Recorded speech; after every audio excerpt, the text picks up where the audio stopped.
Hello बच्चों लोग, कैसे हो आप लोग। आई होप कि आप सब सही होंगे और सोशल डिस्टेंसिंग का पालन कर रहे हैं। ओके, तो चलिए आपका स्वागत है आज फिजिक्स ट्यूटोरियल। यहाँ हम लोग आज से क्लास 12 की फिजिक्स स्टार्ट करने जा रहे हैं और आपकी क्लास 12 फिजिक्स जो पहली टॉपिक है उसका नाम है इलेक्ट्रिक चार्जेस एंड फील्ड। देखिए, इसको हम कई बार इलेक्ट्रोस्टैटिक्स के नाम से भी जानते हैं। नाम से ही जानिएगा, इलेक्ट्रोस्टैटिक्स। स्टैटिक्स का मतलब होता है एनीथिंग इज एट रेस्ट।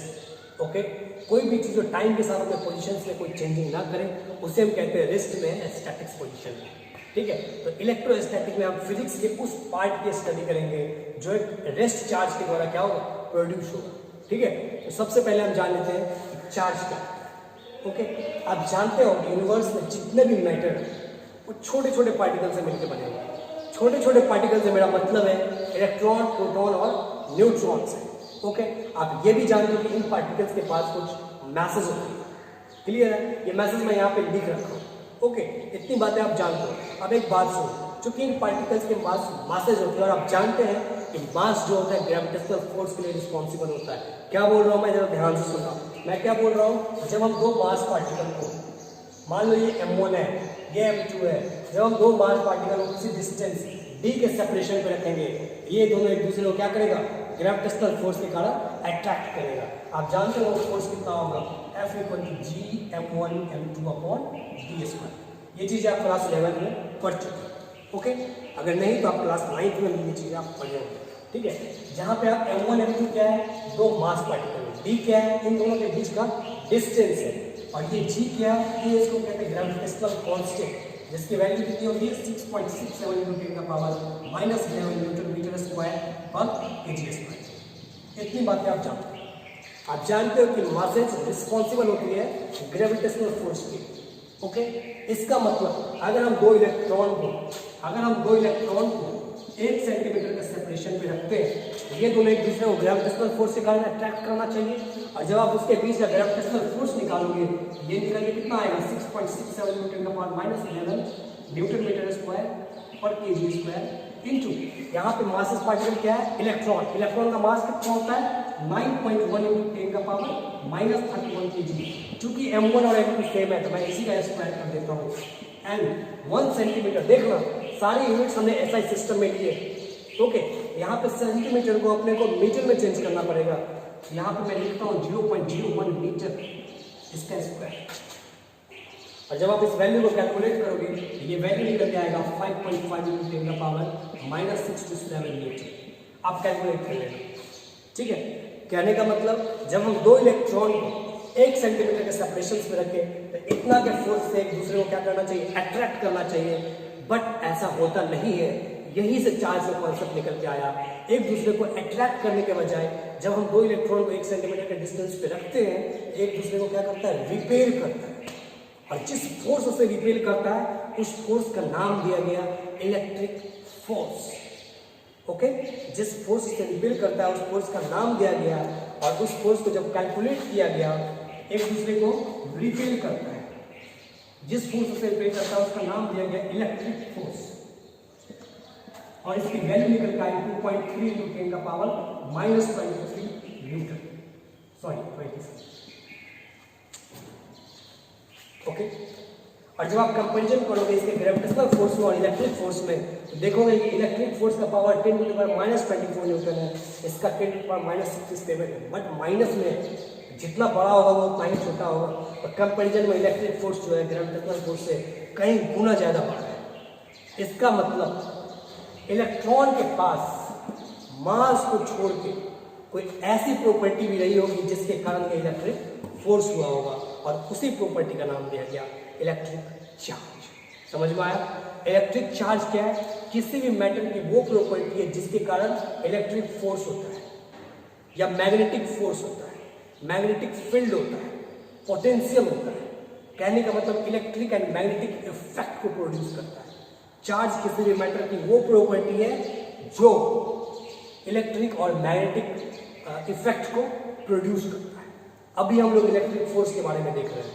आगे जब चार्ज मूव करने लगेगा, आगे के चैप्टर्स में हम देखेंगे, जब चार्जेस मोशन में आ जाती है उसके कारण हम लोग इलेक्ट्रिक फील्ड, सॉरी इलेक्ट्रिसिटी पढ़ेंगे, मैग्नेटिज्म पढ़ेंगे। जब चार्जेस एक्सेलरेट करने लगेंगे तो हम लोग इलेक्ट्रोमैग्नेटिक वेव पढ़ेंगे।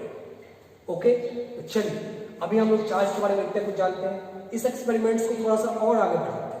चार्ज के बारे में कुछ और जानकारियां निकल के आएगी। जब दो प्रोटॉन हम दूसरी मास पार्टिकल उठाते हैं, क्या उठाते हैं? प्रोटॉन उठाते हैं। जब हम दो प्रोटॉन को 1 सेंटीमीटर के डिस्टेंस पे रखें, ये सब एक्सपेरिमेंटल डेटाज है, ये सब एक्सपेरिमेंटल डेटाज है, ऐसे ही नहीं लिखना, एक्सपेरिमेंट किया जा चुका है। ओके, जब हम दो प्रोटॉन को 1 सेंटीमीटर के डिस्टेंस पे रखेंगे तो ऐसा देखा गया कि दो प्रोटॉन भी एक दूसरे को रिपेल कर रही है, एक दूसरे को रिपेल कर रही है, एक दूसरे को दूर अपोजिट डायरेक्शन में धक्का दे रही है।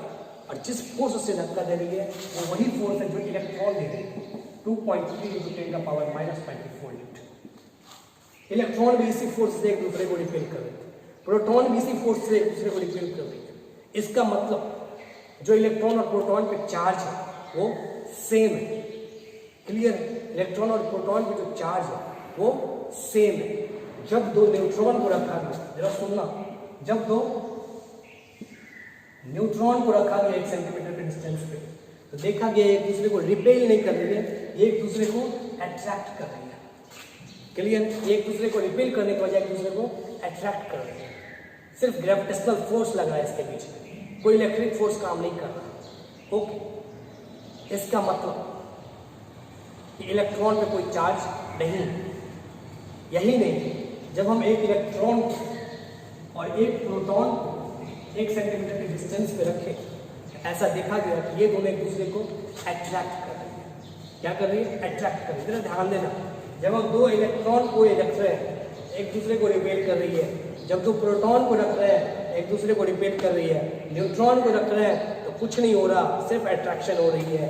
लेकिन एक इलेक्ट्रॉन जब एक प्रोटॉन को लेते हैं तो अट्रैक्शन हो रही है। इसका मतलब इलेक्ट्रॉन और प्रोटॉन पे चार्ज तो है बट अपोजिट नेचर का चार्ज है।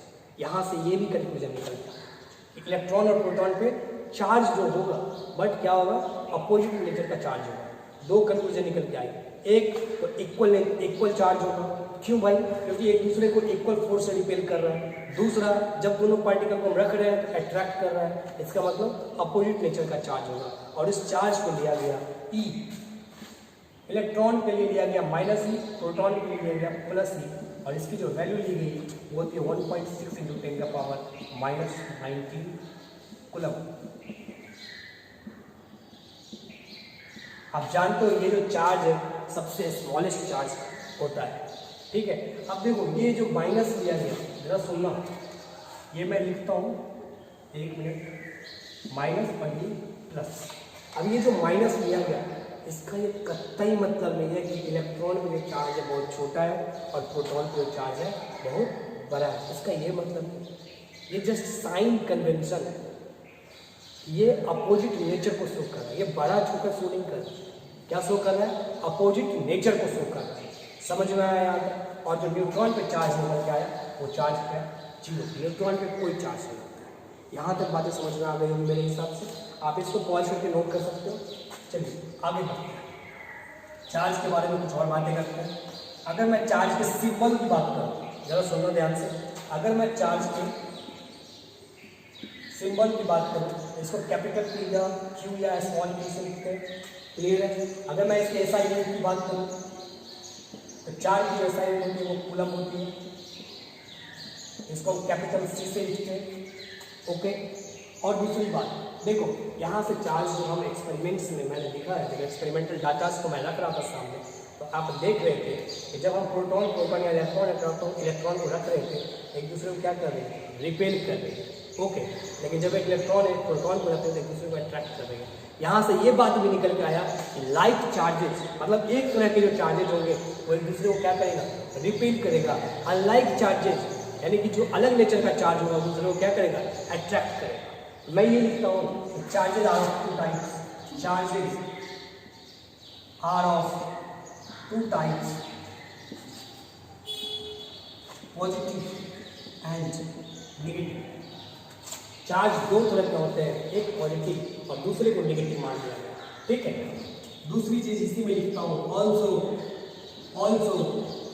लाइक चार्जेस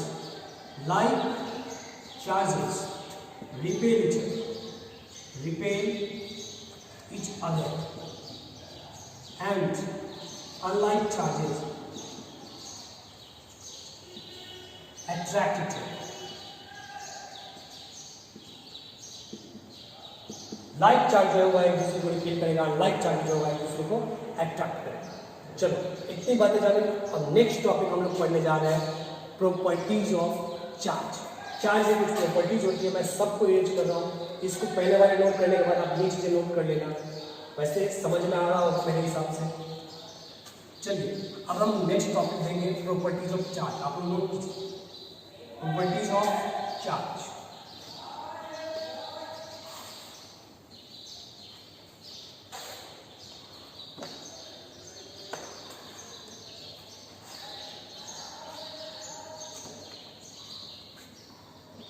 चलिए नेक्स्ट हेडिंग लगाइए properties of charge. Properties of charge, देखो इसमें जो पहली प्रॉपर्टी है एडिटिविटी, एडिटिविटी ऑफ चार्ज। मैं लिख देता हूँ, आप साथ में नोट कर लेना, ओके। उसके बाद मैं एक्सप्लेन करता हूँ। एडिटिविटी ऑफ चार्ज मतलब charges are scalar, and they add up like real number। देखो चार्ज जो होती है एक स्केलर क्वांटिटी होती है जस्ट लाइक मास, और इसको हम एक स्केलर की तरह ही यानी कि रियल नंबर की तरह ऐड करते हैं। क्या मतलब है इसका? इसका मतलब जैसे एक तुम्हारे पास एक सिस्टम है, ठीक है, एक सिस्टम है, मान के चलिए इसका चार्ज पड़ेगा 5 इलेक्ट्रॉन, -6 इलेक्ट्रॉन, 4 इलेक्ट्रॉन, 8 इलेक्ट्रॉन।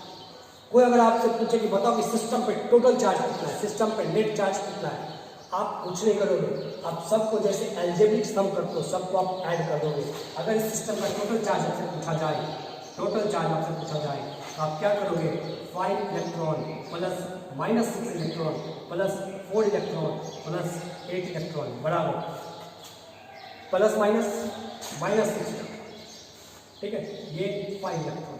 आप मुझे लगता है कि आप कर लोगे, इतने भी आप कमजोर नहीं होंगे, ठीक है। देखो 5 करना 8, 17 में से 6 गया कितना? 11, कितना हो जाएगा? 11। समझ में आई बात? समझ में आ गई होगी, ओके। तो चार्ज क्या है? स्केलर क्वांटिटी, और इसको हम रियल नंबर की तरह ही ऐड करते हैं, स्केलर्स की तरह ही।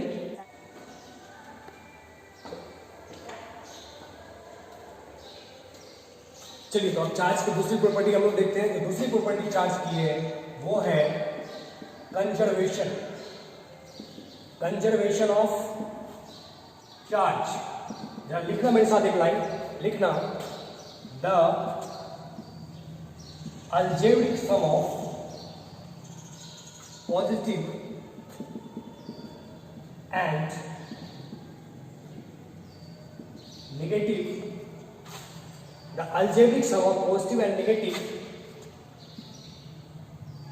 charges of an isolated system remain constant. क्या बोला मैंने? कंजर्वेशन ऑफ चार्ज क्या होता है? कंजर्वेशन ऑफ चार्ज करने का मतलब the algebraic sum of positive and negative charge of an isolated system remains constant. क्या मतलब है इसका? इसका मतलब ये है कि किसी भी आइसोलेटेड सिस्टम का चार्ज जो होता है वो कंजर्व्ड होता है। कंजर्व्ड होने का मतलब ना ही हम उसको क्रिएट कर सकते हैं और ना ही डिस्ट्रॉय कर सकते हैं, यानी कि जो इनिशियल चार्ज है वही हमारा फाइनल चार्ज होगा, जो इनिशियल चार्ज का सम होगा वही हमारा फाइनल चार्ज का सम होगा। इसी को कहते हैं कंजर्वेशन ऑफ चार्ज। जैसे हम एक सिस्टम देखते हैं, जैसे हमने एक आइसोलेटेड सिस्टम लिया, इसमें हमने बोल दिया कि यहाँ पे 5 इलेक्ट्रॉन है, यहाँ पे 4 इलेक्ट्रॉन है, यहाँ पे -7 इलेक्ट्रॉन है, ओके। मैंने बोला कि सिस्टम को हम पकड़ के ऐसे एक जोड़ देंगे, ठीक है। मुझे बताओ ये जो नया सिस्टम है, इसके बाद जब तोड़ने के बाद यहाँ पे आ गया 4 इलेक्ट्रॉन, यहाँ पे आ गया 6 इलेक्ट्रॉन, तो मुझे बताओ ये जो तीसरी बॉडी है इसमें कितनी इलेक्ट्रॉन? देखो इलेक्ट्रॉन एक बॉडी से दूसरे बॉडी पे शेयर तो हो सकता है बट कभी भी क्रिएट नहीं हो सकता, ठीक है, और कभी भी डिस्ट्रॉय नहीं हो सकता। रिडिस्ट्रीब्यूट हो सकता है एक बॉडी से दूसरे बॉडी पे इसका डिस्ट्रीब्यूशन हो सकता है, बट ये क्रिएट और डिस्ट्रॉय नहीं हो सकता। इसी को टर्म दिया गया है कंजर्वेशन ऑफ चार्ज। तो मुझे बताओ कि इस जो तीसरी बॉडी है इसमें कितना चार्ज है। देखो ऊपर का डेफिनेशन लिखा हुआ है, the algebraic sum of positive and negative charges of an isolated system remain constant. यानी कि पहले इस बॉडी पे जितने चार्ज थे, कुछ भी कर लो, बाद में इस बॉडी पे उतनी ही चार्ज होनी चाहिए। जैसे इस बॉडी पे अभी कितनी चार्ज है, आप अलजेब्रिक सम लगाओ। इससे पहले प्रॉपर्टी थी एडिटिविटी ऑफ चार्ज, यानी कि चार्ज को हम just like a real number की तरह ऐड करते हैं। तो इस पर टोटल चार्ज कितने हैं, 5 4 9 -7, यानी कि +2 इलेक्ट्रॉन। इसका मतलब इस पर भी टोटल चार्ज कितनी होनी चाहिए, +2 इलेक्ट्रॉन ही होनी चाहिए। अभी कितने हैं, 4 और 6 10, बट होने चाहिए कितने, +2 इलेक्ट्रॉन। अभी +10 इलेक्ट्रॉन है, तो मुझे पता है x की कितनी वैल्यू देंगे हम, -1 इलेक्ट्रॉन, तभी तो +2 इलेक्ट्रॉन बचेगा। इतना कैलकुलेशन तो आपको आता हो, इससे बच्चे वाले ढंग में मैं नहीं था। ओके, चलो ये समझ में आया कंजर्वेशन ऑफ चार्ज। चलो ये तो हुई समझने वाली बात कि चार्ज को नहीं हम डिस्ट्रॉय कर सकते हैं, नहीं हम क्रिएट कर सकते हैं। ओके, चार्ज जो होता है हमेशा किसी आइसोलेटेड सिस्टम का कांस्टेंट होता है। अब इसका एक बहुत अच्छा सा एग्जाम्पल देखो। इसका एग्जाम्पल है, इसके एग्जाम्पल में लिखना रेडियोएक्टिव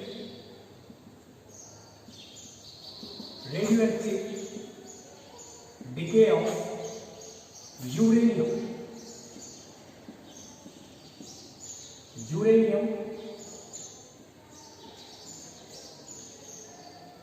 nucleus।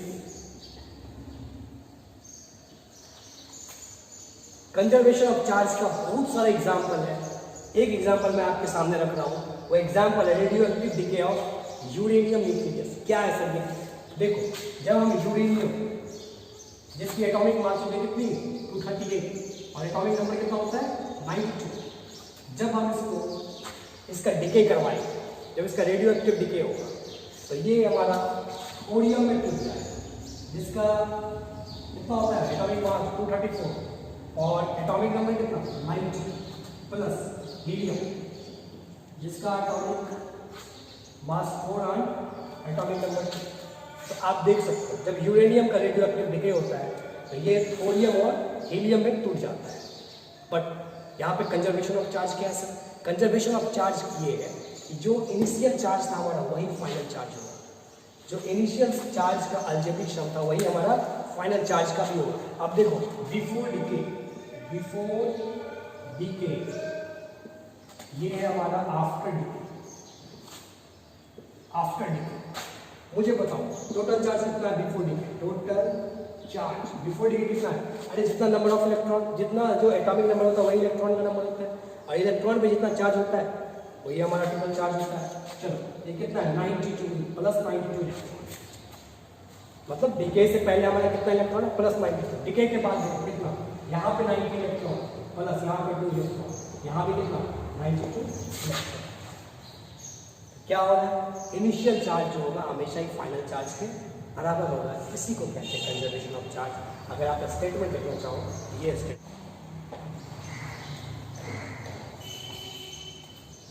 चलिए तो अब हम चार्ज की तीसरी प्रॉपर्टी देखते हैं। तो तीसरी प्रॉपर्टी चार्ज की है वो है quantization of charge. Quantization of charge, quantization of charge क्या है आप लिख लेंगे, एक सेंटेंस लिखना, the charge on a body is an integral multiple of the electronic charge. क्या मतलब, एक इलेक्ट्रॉनिक चार्ज कहने का मतलब एक इलेक्ट्रॉन का जो चार्ज होता है, ठीक है। तो क्वांटाइजेशन ऑफ चार्ज का मतलब है कि एक इलेक्ट्रॉन पे जितनी चार्ज होती है ना, चार्ज हमेशा ही उसी के इंटीग्रल वैल्यू में एग्जिस्ट करेगी।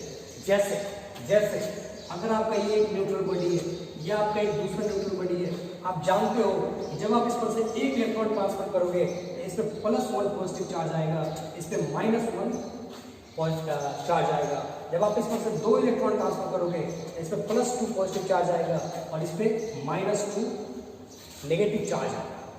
इसी तरीके से जब आप इसमें से 10 इलेक्ट्रॉन ट्रांसफर करोगे तो इसमें +10 चार्ज आएगा, इस पे -10 चार्ज आएगा। इन द सेम वे अगर आप इसमें से n इलेक्ट्रॉन ट्रांसफर करते हो तो इसमें +n पॉजिटिव चार्ज आएगा और इस पे -n चार्जेस आएगा। ओके, तो चार्ज को कभी भी जब आप शेयर करते हो तो 1 चार्ज शेयर करते हो, 2 चार्ज शेयर करते हो, 10 करते हो, 20 करते हो, 50 करते हो। कभी भी ऐसा नहीं होता कि हम 1.5 चार्ज शेयर कर रहे हैं, हम 2.5 चार्ज शेयर कर रहे हैं, 5.5 चार्ज शेयर कर रहे हैं, 10.5 चार्ज शेयर कर रहे हैं। नहीं, चार्ज का शेयरिंग कभी भी फ्रैक्शनल वैल्यू में नहीं होता, ये हमेशा ये इंटीग्रल वैल्यू में होता है। और इसी को टर्म्स दिया गया है क्वांटाइजेशन ऑफ चार्ज। ठीक है, चार्ज हमेशा ही इलेक्ट्रॉनिक चार्ज के इंटीग्रल मल्टीपल में एग्जिस्ट करेगा, इसी को कहते हैं क्वांटाइजेशन ऑफ चार्ज। और मैथमेटिकली इसको लिखते हैं Q = ±NE, जहाँ पे n क्या है हमारा इंटीजर है, इसकी वैल्यू क्या हो सकती है 1 2 3 डॉट डॉट डॉट डॉट। और E क्या है इलेक्ट्रॉनिक चार्ज, इसकी क्या वैल्यू होती है 1.6 × 10⁻⁻19 कूलम। जाइए इसको एक क्वेश्चन से समझते हैं।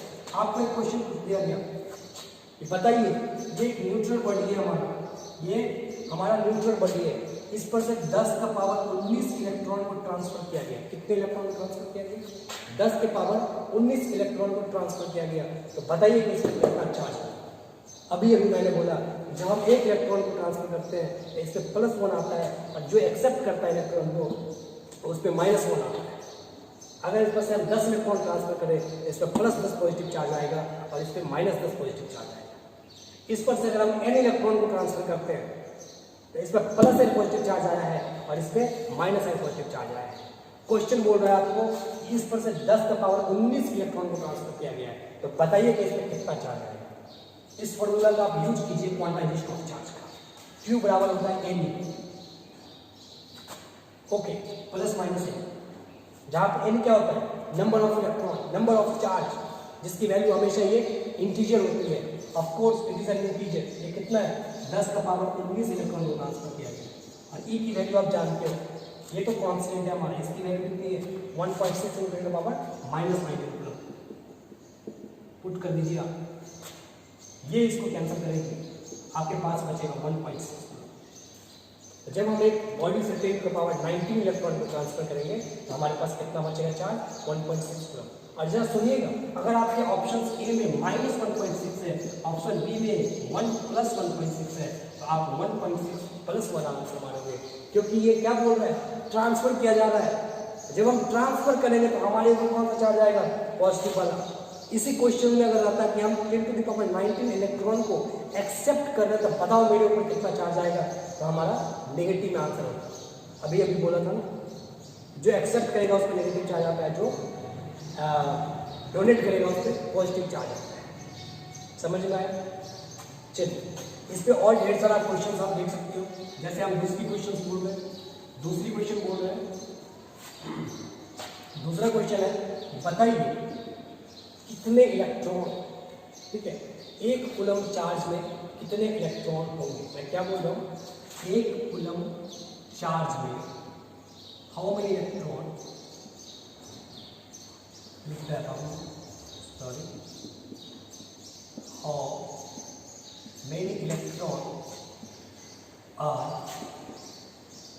Paired 1 coulomb charge. ये दूसरी क्वेश्चन है कि 1 कूलम चार्ज में कितने इलेक्ट्रॉन। आप जानते हो Q बराबर क्या होता है ±N।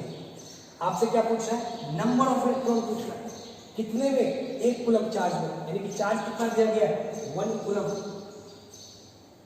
और इसकी वैल्यू आप जानते हो, जैसे यहाँ से अगर आप लगाओगे दिस इंप्लाइज N बराबर क्या होगा Q/E। कोई दिक्कत नहीं ना।